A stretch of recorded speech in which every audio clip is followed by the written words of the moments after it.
சமாரம்பாம் யதிசேகரமத்யமாம் லக்ஷ்மீவல்லபபர்யந்தாம் வந்தே குரு பரம்பராம். ஆழ்வார்கள் வாழி அருளிச் செயல் வாழி தாழ்வாதுமில் குறவர்தாம் வாழி. ஏழ்வாறு முய்ய அவர்களுரைத்தவைகள்தாம் வாழி செய்யமறை தன்னுடனே சேர்ந்து. அகலகில்லே நிறையுமென்னு அலர்மேல் மங்கை உரை மார்பா நிகரில் புகழாய் உலகம் உன்னுடையாய் என்னையாழ்வானே. நிகரிலமரர் முனிக்கணங்கள் விரும்பும் திருவேங்கடத்தானே புகழொன்னில்லா வடியேன் உன்னடிக்கீழமர்ந்து புகுந்தேனே. அகில புவன ஜன்மஸ்தேம பங்காதிலீலே வினத விவிதபூத உராதரக்ஞைகதீக்ஷே. ஸ்ருதிசரசி விதீப்தே பிரம்மணி ஸ்ரீனிவாசே பவது மம பரஸ்மின் செமுழி பக்திரூபா.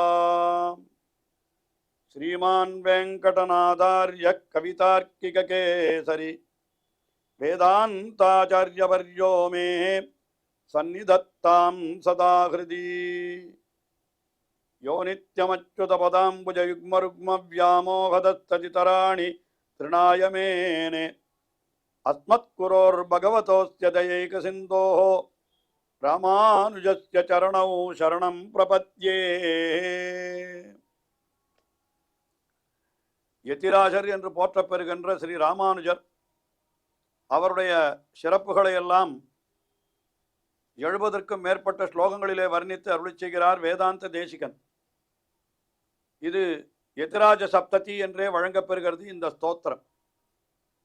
இந்த ஸ்தோத்திரத்திலே ஸ்ரீ ராமானுஜருடைய பெருமைகளை பல்வேறு வகைகளிலே எடுத்துரைத்தார். அந்த ஸ்ரீ ராமானுஜருடைய திவ்யமங்கள விக்கிரகம், திருமேனி அழகு, அவருடைய ஸ்ரீசூக்திகளினுடைய பெருமை, அவர்களுடைய அடியார்களுடைய பெருமை என்று பல விஷயங்கள், விசேஷமாக அவர் அருளி செய்த நூல்களுடைய பெருமை, அதாலே தாமடைந்த பயன்கள் என்று பலவற்றை தெரிவித்துக் கொண்டு வந்தார். உலகத்திலே பல பல மதங்கள் இருக்கின்றன. ஸ்ரீ ராமானுஜர் எழுந்தருளியிருந்த காலத்திலே மிகவும் பிரச்சாரத்திலே பிரசித்தமாயிருந்த மதங்கள் என்பவை பல பல மதங்கள்.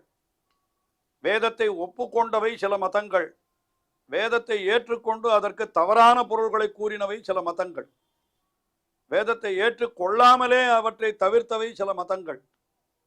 வேதத்தை ஏற்றுக்கொள்ளாத மதங்களுக்கு பாஹ்ய மதங்கள் என்று, வேதத்திற்கு புறம்பான மதங்கள் என்று பெயர். வேதத்தை ஏற்றுக்கொண்டும் கூட சரியான பொருளை சொல்லாமல் அந்த வேத வாக்கியங்களுக்கே தவறான பொருள்களை சொன்ன மதங்கள், அந்த மதங்களுக்கு குதிருஷ்டி மதங்கள், அதாவது நேர்பார்வையிலே பார்க்காமல் கோணல் பார்வையிலே பார்க்கக்கூடிய மதங்கள் என்று பெயர். இப்படிப்பட்ட பாக்கிய குதிருஷ்டி மதங்களை எல்லாம் தம்முடைய வாத திறமையாலேயும் அந்த பிரமாணங்களை கொண்டு நன்றாக கண்டித்து விசிஷ்டாத்வைத மதத்தை நிலைநாட்டினவர் ஸ்ரீ ராமானுஜர் என்பது அவருக்கு உண்டான ஒரு தனி பெருமை. ஸ்ரீ ராமானுஜருடைய நேர்ச்சீடரான திருவரங்கத்து அமுதனார் அவர் எழுந்தருளியிருந்த காலத்திலே ஸ்ரீ ராமானுஜருடைய அனுமதியோடே ஸ்ரீ ராமானுஜரை குறித்து அவர் அதாவது அவர் ராமானுஜ நூற்றந்தாதி என்கிற தமிழிலே அமைந்த ஒரு திவ்ய பிரபந்தத்தை அருளி செய்திருக்கிறார் திருவரங்கத்து அமுதனார்.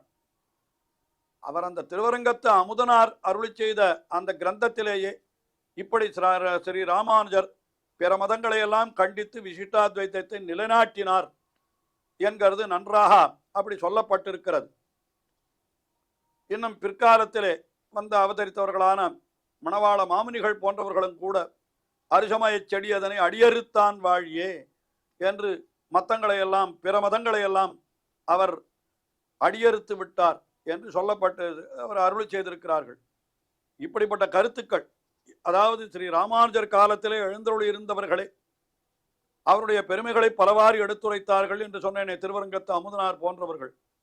அதை நன்றாக இன்னும் விவரித்து வேதாந்த தேசிகன் இப்பொழுது யதிராஜ சப்ததியிலே 70வது ஸ்லோகத்திலே மற்ற மதங்களையெல்லாம் ஸ்ரீ ராமானுஜர் புறந்தள்ளி விட்டார், நன்றாக தம்முடைய மதத்தை ஸ்தாபித்து விட்டார் என்கிறதை சொல்லுகிறார்.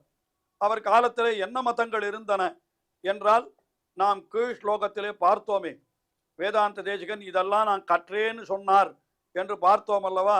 அதாவது கணாதர் என்கிறவர் கண்ட வைசேஷிக மதம், அதே போல கௌதமருடைய நியாய மதம், இதெல்லாம் கூட கற்றார் வேதாந்த தேசிகன். ஆனால் கற்றது எதற்கு? அந்த மதங்களை பின்பற்றுவதற்கு அல்ல. அந்த மதங்களிலே சொல்லப்பட்ட விஷயங்களும் தவறு என்பதை சுட்டிக்காட்டுவதற்காக அதை கற்கத்தானே வேண்டும். அதைத்தான் கீழே கற்றதை சொன்னார். அதே போல மீமாம்சை, இன்னும் சாங்கிய யோக மதங்கள் என்று இவற்றையெல்லாம் சொன்னார் அல்லவா? அது போன்ற மதங்களிலெல்லாம் ஒவ்வொரு மதத்திலே ஓரொரு குறை, அதையெல்லாம் ஸ்ரீ ராமானுஜர் களைந்து விட்டார் என்பதுதான் இந்த 70வது ஸ்லோகத்திலே சொல்லப்படுகிற விஷயம். அதிலே அர்த்தம் ஒரு புறம் இருந்தாலும் கூட அந்த சப்தங்கள் மிக அழகாக, சப்த சுவாரஸ்யமும் அர்த்த சுவாரஸ்யம் என்கிறது அவசியம், ஆனால் அதில் சப்த சுவாரஸ்யமும் இருக்கும்படியாக அமைத்து ஸ்லோகங்களை இயற்றுவது மிகவும் அரிது. அது வேதாந்த தேசிகன் இந்த ஸ்லோகத்திலே மிக அழகாக காட்டியிருக்கிறார்.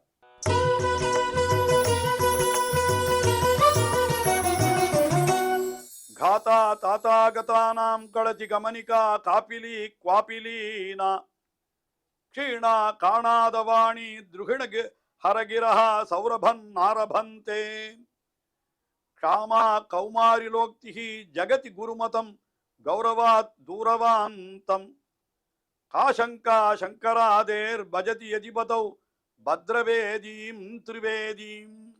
ஸ்ரீ ராமானுஜருடைய வாத திறமையாலே, அவர் பிரமாணங்களை எடுத்துரைக்கும் அழகிலே என்ன ஆகிவிட்டது? ஸ்ரீ ராமானுஜர் எப்படி இருந்தார் என்றால் கேட்டால், பஜதி யதிபதௌ பத்ரவேதீம் திரிவேதீம், அவர் மிகவும் பாதுகாப்பான திரிவேதி என்கிற ஒரு சிங்காசனத்திலே எழுந்தோடு இருக்கிறாராம் ஸ்ரீ ராமானுஜர்.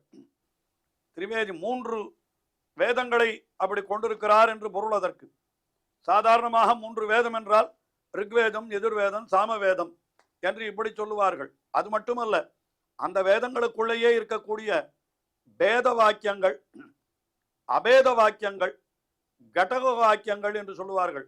அதாவது பேத வாக்கியம் என்று சொன்னால் பல வஸ்துக்கள் உண்டு என்று சொல்லக்கூடிய வாக்கியங்களுக்கு பேத வாக்கியங்கள் என்று பெயர். இல்லை பிரம்மம் ஒன்றுதான் உண்டு என்று சொல்லக்கூடிய வாக்கியங்களுக்கு அபேத வாக்கியங்கள் என்று பெயர். கடகம் என்னாருன்னா இவை இரண்டையும் பொருந்த விடக்கூடிய வாக்கியங்கள். இது ரெண்டும் ஒன்றுக்கொன்று முரண்பட்டது போல இருக்கு. ஒன்றுதான் உண்டு, இன்னொன்று கிடையாதுன்னு சொல்லுகிறது. பல வஸ்துக்கள் உண்டுன்னு சொல்றது. இது ரெண்டும் முரண்பட்டது போல இருக்கிறது. கடக வாக்கியம் என்னாலுன்னா ஏழ சர்வபூதாந்தராத்மா, பல வஸ்துக்களுக்கு அந்தர்யாமியாக பகவான் ஒருத்தனே இருக்கிறான் என்று சொன்னால் இது கடக வாக்கியம். இது 3ஐயும் பிரமாணமாக கொண்டவர் ஸ்ரீ ராமானுஜர். ஆக பேத வாக்கியம், அபேத வாக்கியம், கடக வாக்கியம் என்ற 3 வேதங்கள் அதையும் கொண்டிருக்கிறபடினாலே திரிவேதியும் பத்ரவேதியும் 3 வேத வாக்கியங்களை தமக்கு அவர் கொண்டிருக்க சிங்காசனமாக கொண்டிருக்கிறார் ஸ்ரீ ராமானுஜர் என்று. அப்படி எம்பெருமானார் இப்படி எழுந்தருளிய பொழுது என்ன ஆகிவிட்டது என்னால் முதல்ல சொல்றார். என்ன சொல்றார்? தாதாகதானாம் கதா காதா கடதி. அதாவது என்ன, பௌத்தர்களுடைய பேச்சு. பௌத்தர்கள் என்பவர்கள் அவர்கள் என்ன சொல்லுகிறார்கள் என்னால், எந்த வஸ்துவும் நிரந்தரமாக இல்லை, ஒவ்வொரு கணத்திலும் புதிதாக உண்டாகி அவ்வப்பொழுது அழிந்து விடுகிறது என்று, இப்படி எல்லா பொழுதும் கணப்பொழுதே இருப்பவை அப்படின்னு ஒரு சித்தாந்தம். அது பௌத்தர்களுடைய ஒரு பகுதியிலே அந்த சித்தாந்தத்தை சொல்லுகிறார்கள். அது என்ன ஆகிவிட்டது? ஸ்ரீ ராமானுஜருடைய சித்தாந்தத்தின் முன்னாலே நழுவி விட்டது என்கிறார். அதுக்கு மேலே அடுத்தது காபிலி கமனிகா குவாபிலீனா. கபிலருடைய மதம் அது இன்னொரு மதம். அது கபிலர் என்கிறவர் அவர் என்ன பண்ணினார் என்னால் வேறு விதமான ஒரு மதத்தை ஸ்தாபனம் பண்ணினார். அவர் என்ன சொன்ன, பிரகிருதியை மட்டும் உலகுக்கு காரணமாக சொல்லி என்ன சொல்றாருன்னா, அவர் சாங்கியம் என்கிற மதத்தை அவர் பிரவர்த்தனம் பண்ணினார். அந்த சாங்கிய மதம் என்ன, அது எங்கேயோ போய் ஒளிந்து கொண்டு விட்டது என்ன அதை சொல்றார். அது என்ன ஆயிடுது? காபிலி கமனிகா குவாபிலீனா. கபிலருடைய மதம் அது எங்கேயோ போய் ஒரு இடத்துல ஒளிந்து கொண்டு விட்டது என்னார். அதற்கு மேலே கணாதர் என்கிறவர் கீழே நாம் பார்த்தோம். கணாதவாணி க்ஷீணா. கணாதர் என்கிறவர் அவர் ஒரு மதத்தை ஸ்தாபித்தார். அவர் என்ன சொன்னார் என்னால், பரமாணுக்களே காரணம், பரமாத்மா என்கிற பகவானை காரணமாக சொல்லாமல் பரமாணுக்களை இந்த உலகத்திற்கெல்லாம் காரணமாக சொல்லி அவர் ஒரு மதத்தை அப்படி பிரவர்த்தனம் பண்ணினார். ஆனால் ஸ்ரீ ராமானுஜர் பகவான் தான் ஜகத்துக்கெல்லாம் திரிவித காரணமாயிருப்பவன், பகவானே இந்த உலகத்திற்கு நிமித்த காரணம், உபாதான காரணம், சககாரி காரணம் என்று உலகத்தை படைத்து உலகம் யாவையும் தாமுள வாக்கலும் நிலை பெறுத்தலும் நீக்கலும் நீங்களா அழகிலா விளையாட்டுடையான் எம்பெருமான் என்பதை ஸ்ரீ ராமானுஜர் நிலைநாட்டினார். ஸ்ரீபாஷ்யத்துடைய முதல் ஸ்லோகமே அதுதானே. ஆரம்பிக்கச்சியே அகில புவன ஜன்மஸ்தேம பங்காதிலீலே என்று தெரிவித்தார் அல்லவா. அதனால இந்த உலகத்திற்கு பரமாணு காரணம் என்று சொன்ன அந்த கணாதருடைய வாக்கியம், அதையும் அவருடைய வாக்கு அதுவும் அழிந்து போய்விட்டது என்கிறார். அதற்கு மேலே துருகிண ஹரகிரஹா, யோக மதத்தை ஸ்தாபனம் பண்ணினான் பிரம்மா.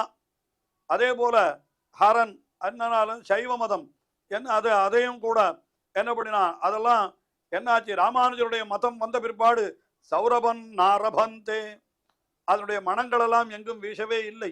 ஏன்னா இந்த சாங்கிய யோக மதங்களை எல்லாம் ஸ்ரீ ராமானுஜர் தம்முடைய ஸ்ரீபாஷ்யத்திலே கண்டித்து விட்டார். அதற்கு மேலே குமாரில பட்டர் என்கிற ஒரு கௌமாரிலஹா உக்தி, குமாரில பட்டர் என்கிறவர் அவர் ஒரு மதத்தை பிரவர்த்தனம் பண்ணினார்.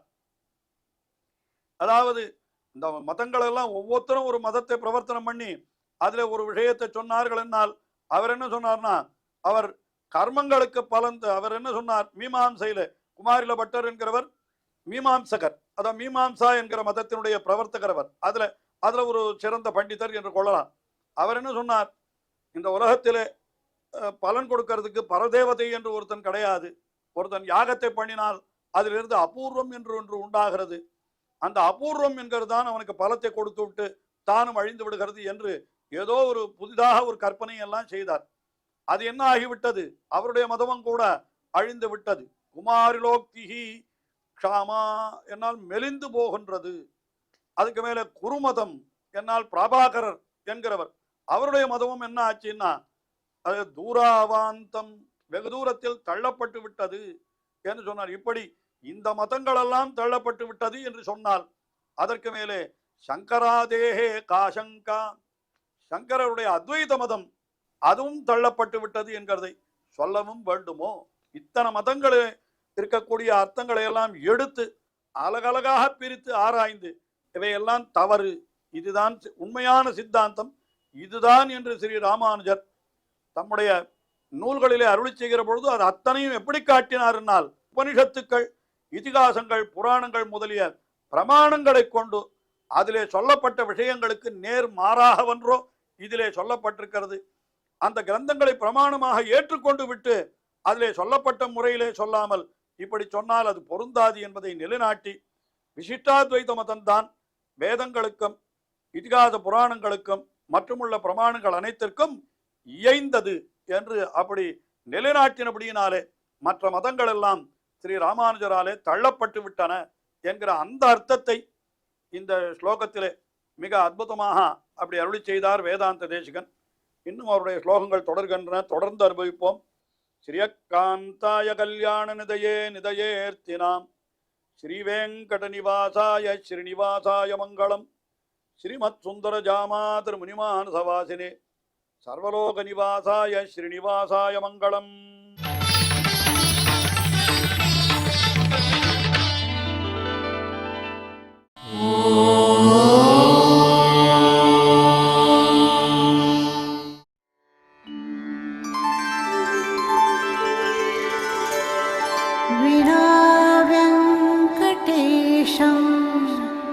ननाथो ननाथः सदा वेङ्कटेशं स्मरामि स्मरामि. हरे वेङ्कटेश प्रसीद प्रसीद. प्रियं वेङ्कटेश प्रयच्छ प्रयच्छ.